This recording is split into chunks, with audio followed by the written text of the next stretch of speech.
kita mulai mengenai penyusutan dan amortisasi. Penyusutan dan amortisasi itu adalah bagian biaya yang diakui oleh pajak ya. Nah, dengan ketentuan menghitung penyusutan atas aktiva sesuai dengan aturan yang berlaku dan estimasi waktu atau useful life-nya itu sesuai dengan aturan perpajakan. Nah, pertanyaannya sekarang adalah apa sih penyusutan? Kenapa dia penyusutan itu menjadi satu hal yang bisa diakui sebagai biaya?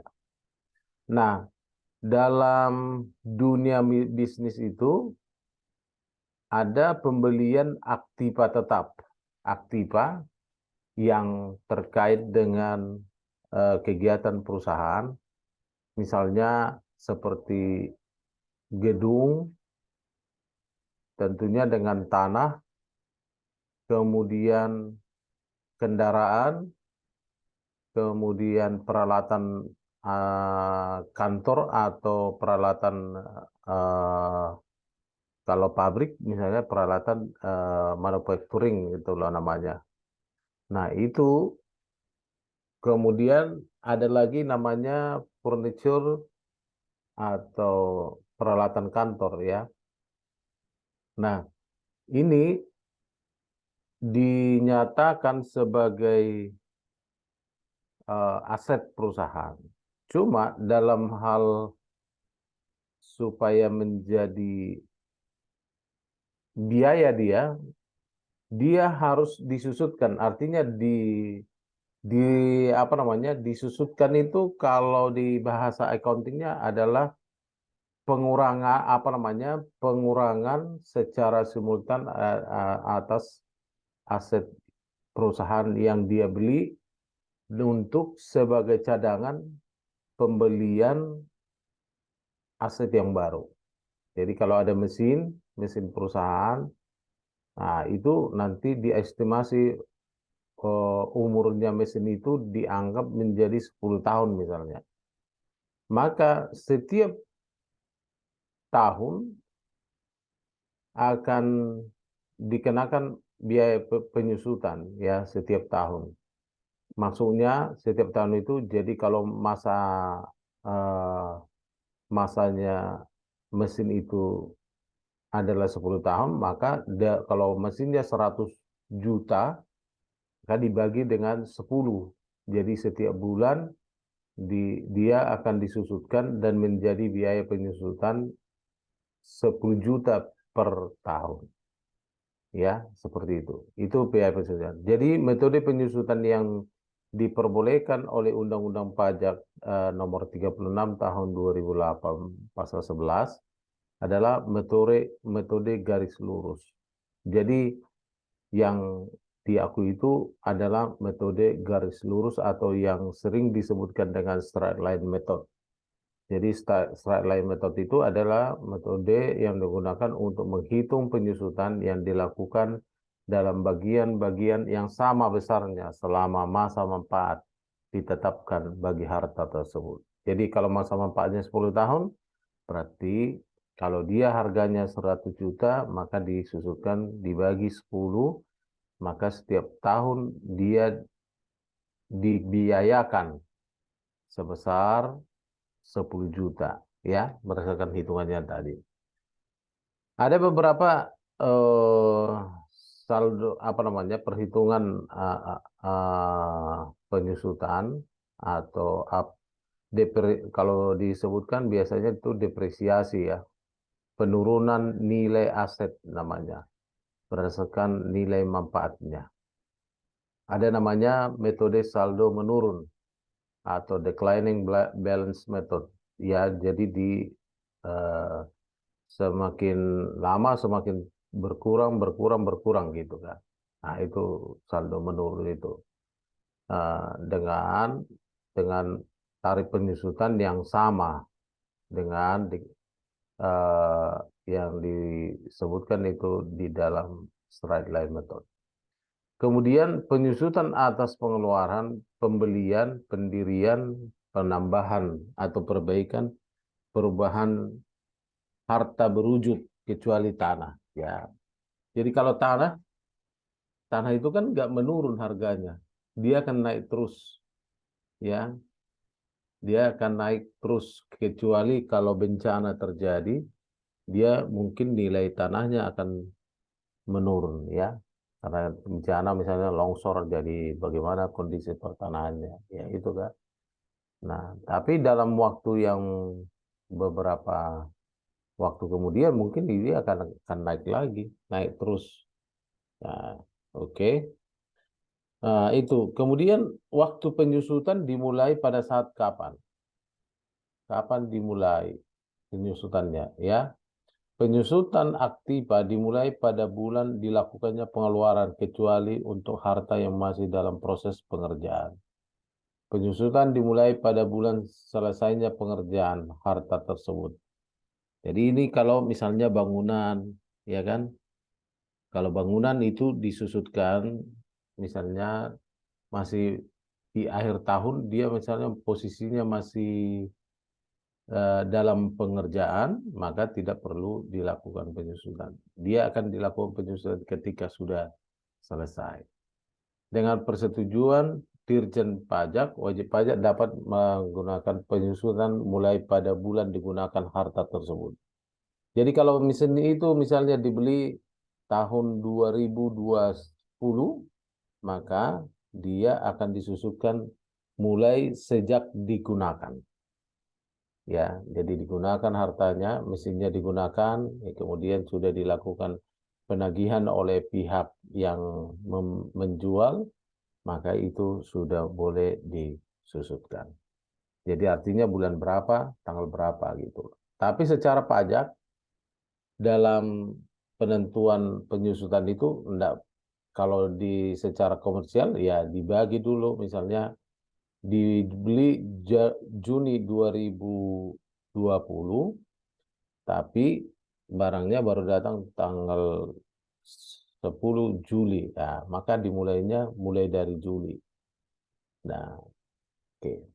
Dasar penyusutan atas harta telah dilakukan penilaian. Nah, untuk penilaian yang direvaluasi. Jadi kan kalau misalnya asetnya itu sudah nilai nilai apa namanya?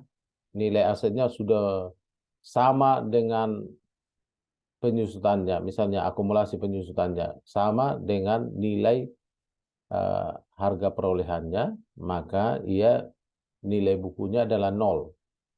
Kemudian setelah itu dilakukan lagi revaluasi atau penilaian kembali terhadap harta yang dibeli, apa namanya, yang tadi sudah habis nilai bukunya, maka dasar penyusutan fiskal aktiva tetap yang telah memperoleh persetujuan penilaian kembali adalah nilai pada saat penilaian kembali.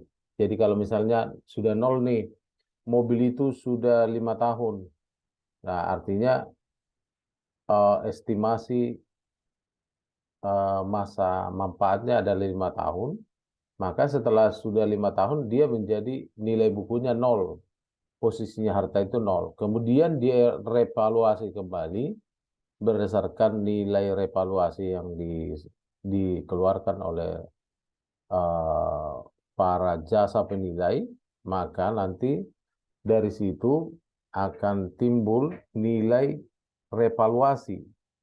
Misalnya tadinya sudah nol, ternyata kalau dinilai lagi itu nilai mobilnya bisa mungkin menjadi 80 juta, yang tadinya 110 juta, habis apa disusupkan, ternyata dinilai kembali masih ada nilainya 80 juta.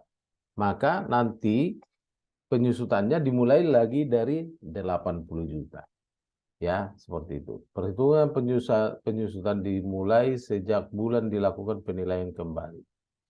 Kemudian untuk bagian tahun pajak sampai dengan bulan sebelum dilakukan penilaian kembali aktiva tetap perusahaan berlaku Ketentuan sebagai berikut. Dasar penyusunan fiskal akibat tetap adalah dasar penyusunan fiskal awal tahun.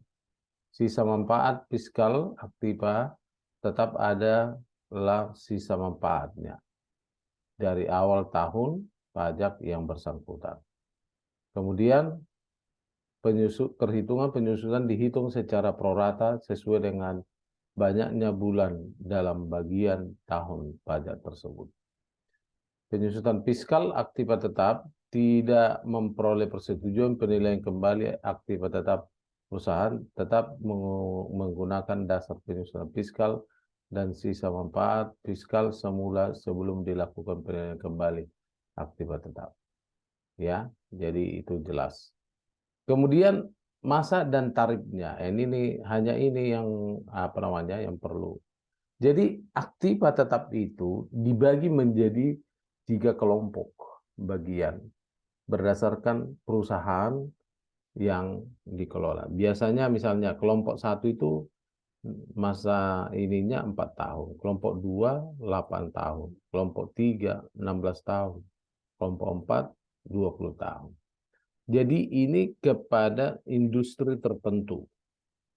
Jadi kalau pabrik membeli mesin, dia masuk kelompok 4. Karena masanya itu lebih besar, lebih lama. Nah, kelompok 3 itu 16 tahun. Ini biasanya untuk perusahaan-perusahaan yang notabene-nya merupakan pengguna asetnya itu terdiri dari yang menjadi untuk menghasilkan, menjadi sumber untuk menghasilkan pendapatan, maka dia dianggap menjadi kelompok 3. Biasanya ini kan seperti bangunan, mesin juga bisa ditentukan sesuai dengan jenis usahanya. Ya, kalau misalnya seperti ada usaha perhutani dulu, jadi dia bisa di atas 20 tahun. Karena nggak mungkin tanaman kayunya itu hanya 10 tahun kan, nggak mungkin. Ya, karena dia akan berkembang.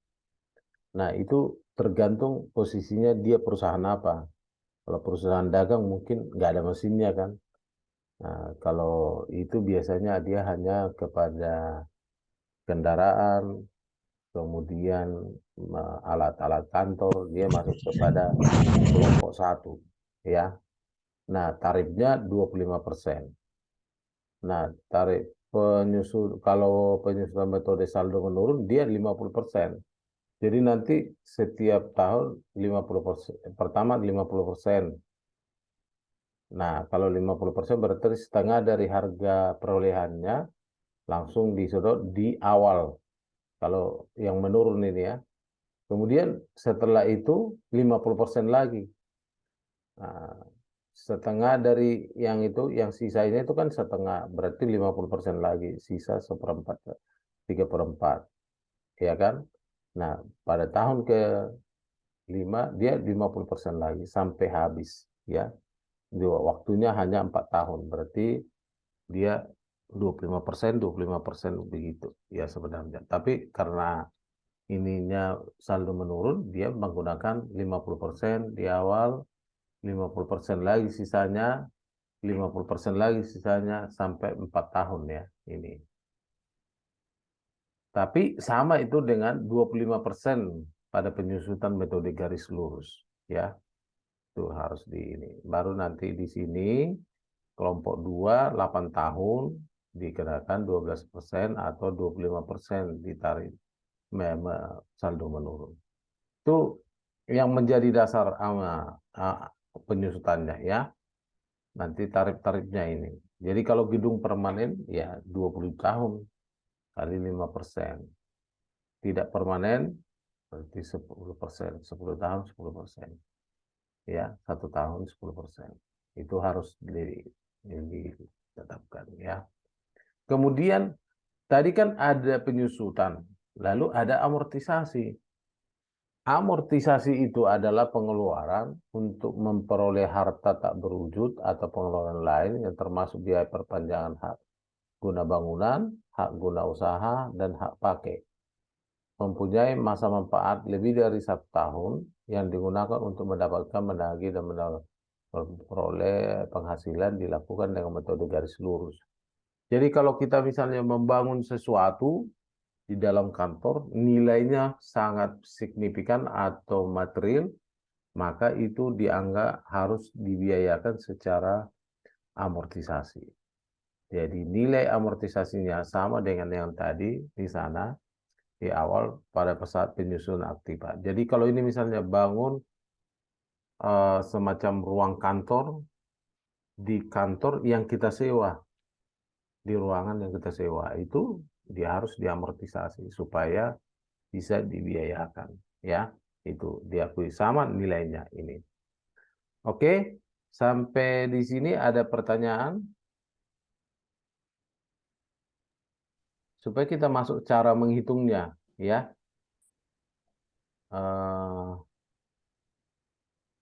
Ada pertanyaan? Nah, kalau tidak ada, karena ininya juga agak ini tadi, kemudian kita masuk ke metode perhitungannya. Jadi kan tadi yang dipakai itu adalah, nah ini.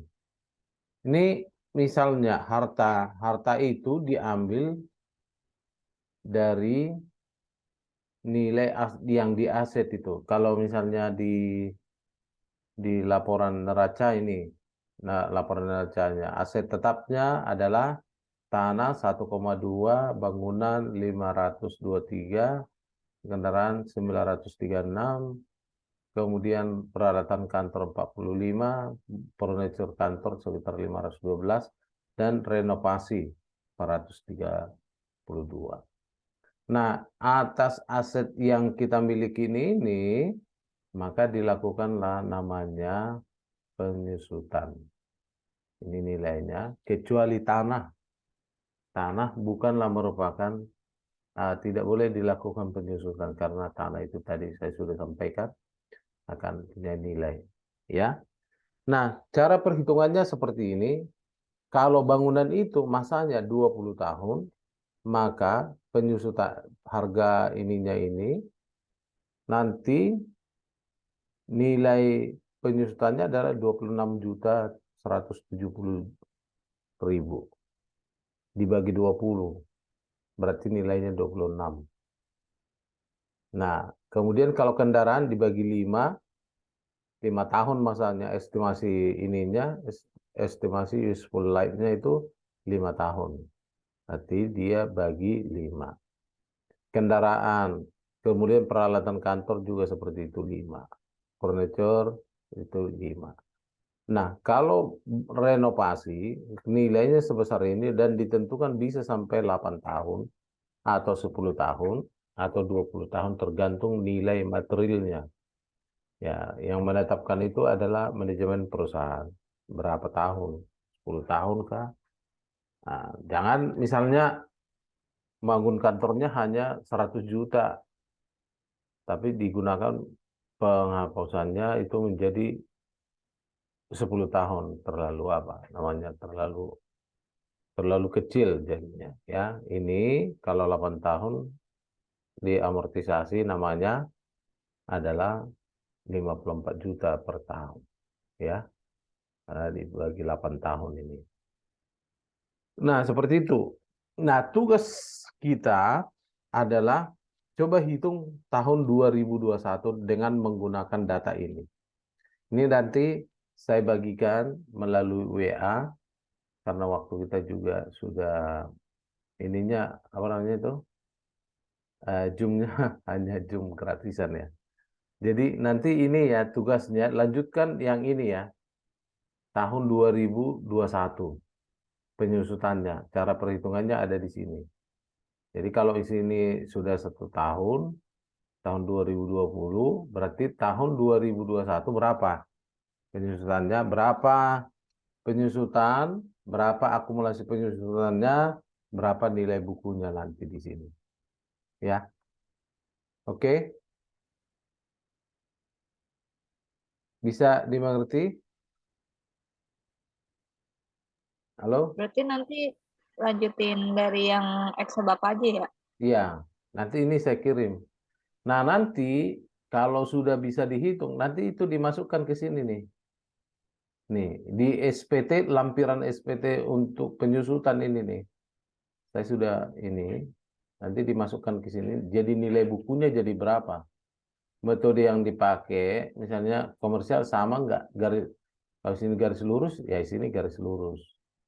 Kayak gitu. Ya, nanti kalau bisa diisi, silakan diisi di sini. Setelah dilakukan perhitungan penyusutannya, ya.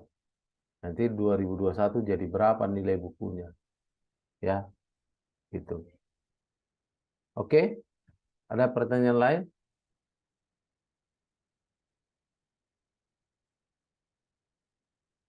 Kalau tidak ada, berarti ini nanti saya saya share di grup ya.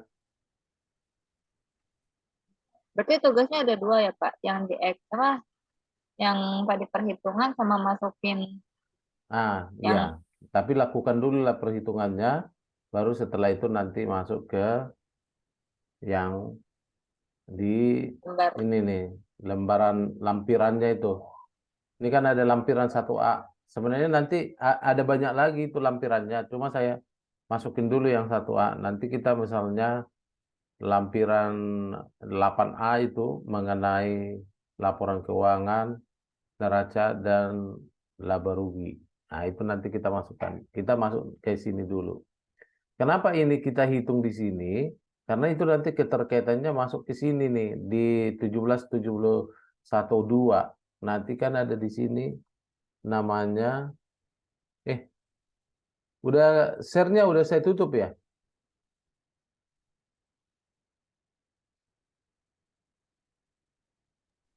Jadi pas screen-nya nggak ada.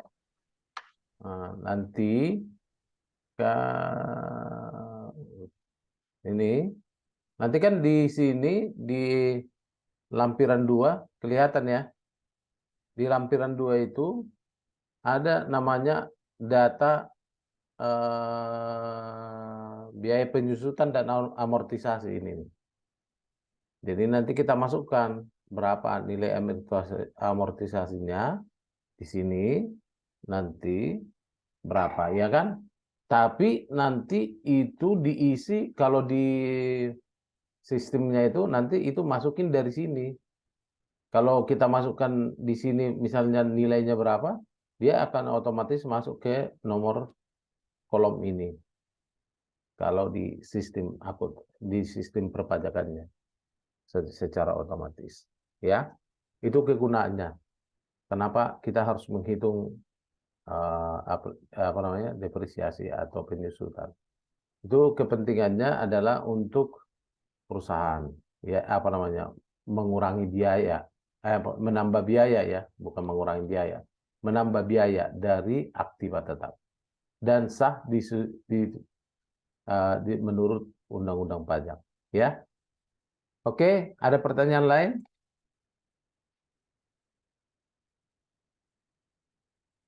Kalau tidak ada, mungkin sampai di sini aja pertemuan kita. Nanti saya share itunya ya, yang ini Excel-nya ya. Oke ya, Baik Pak. oke. Selamat malam buat kita semuanya. Untuk 3 orang, satu lagi belum ya. Kartini, Mutiara, Anissa ya. Oke, sampai ketemu minggu depan. Nanti tolong tugasnya dikerjakan ya. Nah, ini saya kirimkan langsung ke apa tuh namanya? Ke grup ya. Oke, Baik Pak. selamat malam. Mari kita Nah, berdoa menurut agama kita masing-masing. Doa dimulai.